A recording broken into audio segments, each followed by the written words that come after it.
Hi guys, Cam here. I was talking with my therapist this morning about the lull of the cancer journey, the kind of space between treatments, between doctor's appointments that's just filled with this kind of space of emptiness. We were also talking about how healthy and cleansing it is for me to share my journey online, which is just such an interesting concept. As you can see, I've been making videos for so many years that it's just continued to be a positive thing in my life. I've kind of been out of my groove over the past couple weeks because truly I've had not that much going on, and I've always been someone who's inspired creatively by the busyness of life and going on trips and, you know, having these experiences. In my cancer journey, it was just so crazy and there was just so much going on that it felt natural for me to pick up my camera and film. But I found that in these times where I have not much going on, I don't pick up my camera. But I think that it's important to show that through the cancer journey, there's times where it's just really quiet and I'm in this space where I'm like trying my best to keep busy but also let myself heal and rest. It's just this weird back and forth I'm trying to navigate. As you probably know, this isn't my first time through this. Last time I went through treatment, it was during COVID. It was so hard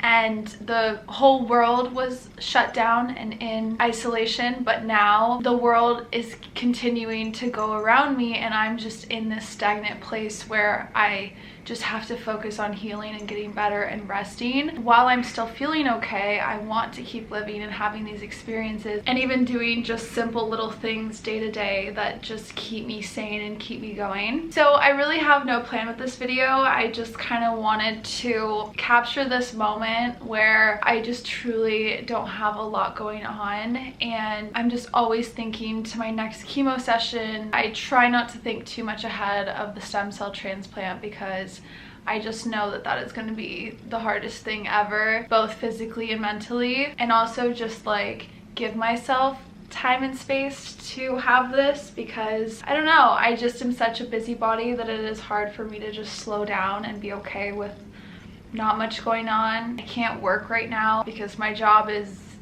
all or nothing. You have to be in the right headspace to be a flight attendant because it consumes every aspect of your life. Like when you're working a trip, you're out away from home, you're just on at all times. I like find myself itching to get back to work and thinking about this time where my cancer is gone, I'm through it, I'm getting better, I'm healing, but that's not where I'm at right now, and just trying to be okay with that is honestly so hard. So I've been thinking about filming this video for a minute and I had this thought of a title. I never think of a title and then make a video, it's usually the other way around, but I've always joked through my whole cancer journey that The Fault in Our Stars just is not made for cancer patients. I love John Green so much. I love his writing. I love him as a human. Love Hank Green. He's a fellow lymphoma survivor. But I remember reading the book and watching the movie before everything and feeling all of these things, but then when I was in it, I almost felt resentment towards it because romanticizing cancer, just, you know, having your Augustus Waters is not the same for everyone. My first time going through cancer treatment was so lonely. You know, it was COVID, I was at home, I had my family and my friends, I had my friends virtually, but I didn't have an Augustus Waters of sorts in my life. I felt jaded towards that idea, but I've actually been thinking about the title of the movie, not the content of it, the title of the movie more so. So that's why I wanted to name this video The Fault in My Stars, because recently found out why he titled it that. It aligns with a lot of my life and how I'm feeling right now. So, quick synopsis. The Fault in Our Stars is a quote from Julius Caesar. I'm getting this from Goodreads, so I don't know how much of this is accurate, but it makes sense to me, so I'm just gonna roll with it. It means that people cannot prevent their faults and that they have the power to make choices and change and whatnot. John Green wanted to, and I don't know if he said this ever, but somebody says that John Green sets out to prove otherwise. Both the protagonists in this tale were stricken by cancer, and it isn't something you can blame the patient for. So The Fault in Our Stars speaks volumes volume about the fact that there are some things beyond our control. It might be a disease, poverty, or an accident, but the thing is we can still live and take charge of our unfair life despite the inevitable looming wall of death ahead of us, which is so dark. But I just have kind of been in this space where I'm trying to take control of my life as much as I can, because for some reason the universe has just been dealing me the toughest cards ever. Not only is this my second time going through treatment, it's harder this time. I have to go through the stem cell transplant, which is just a lot for me to think about because it's new and unfamiliar. I know what chemo is like, I know what going through treatment is like, I know how I'll feel, but that is just a foreign thing, so that really scares me. My apartment flooded, a pipe burst during the ice storm. I had my heart broken,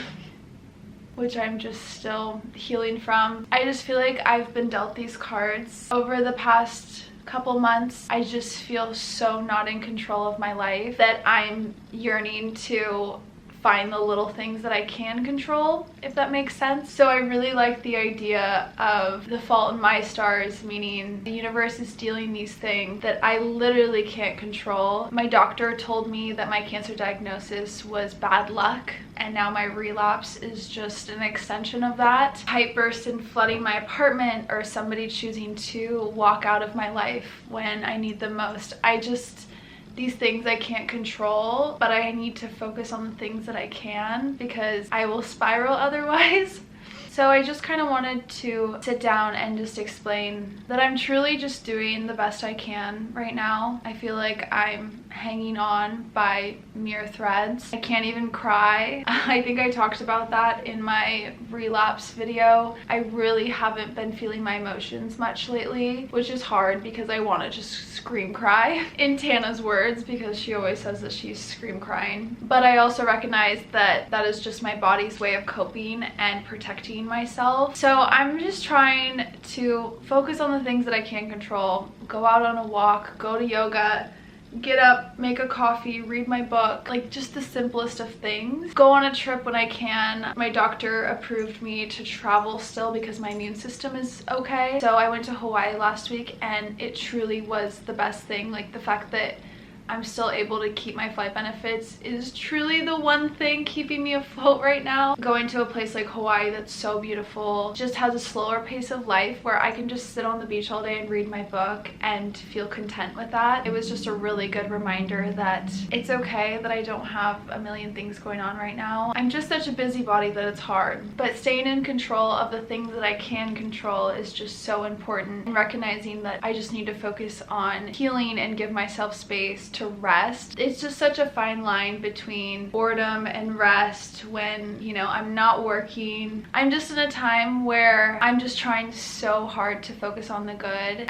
Hold on. I have this quote from this book. So I'm reading this book called A Gentle Reminder by Bianca Sparancino, but there's this passage that just really spoke a lot of volume to me. Okay, so it says, there is a resounding level of bravery to be found in the person who believes in the light even when they cannot see it. I just think that that is such a good reminder that there are times when you just can't see it at all, but knowing that it's there, you know, seeing the light at the end of the tunnel is just such an important thing. Seeing the light in even the tiniest of little things that you do to just help yourself heal and just feel is so important. I don't even know if I really said anything of substance in this video, but I just wanted to be real and honest about the cancer journey, and that there are times where there is just nothing going on and you just have to be okay with the fact that you are giving yourself space to heal and just live in it and feel sad for yourself and wish that this was happening and that was happening. I don't really know if any of this video made sense, but I just wanted to kind of explain where I'm at. It's just been hard. Yes, my chemo is less intense this time, but I'm still receiving chemo and immunotherapy, and it's just not easy.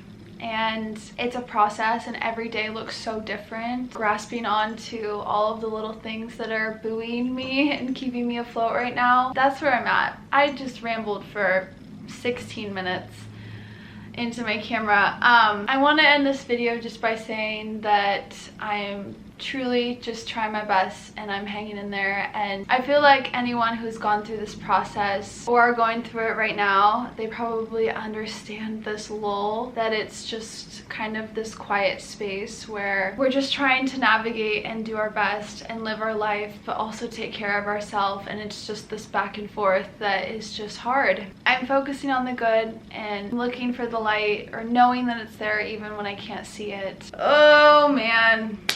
Thank you for watching this video. I think I'm gonna post, I have some clips from when I went to Hawaii last week.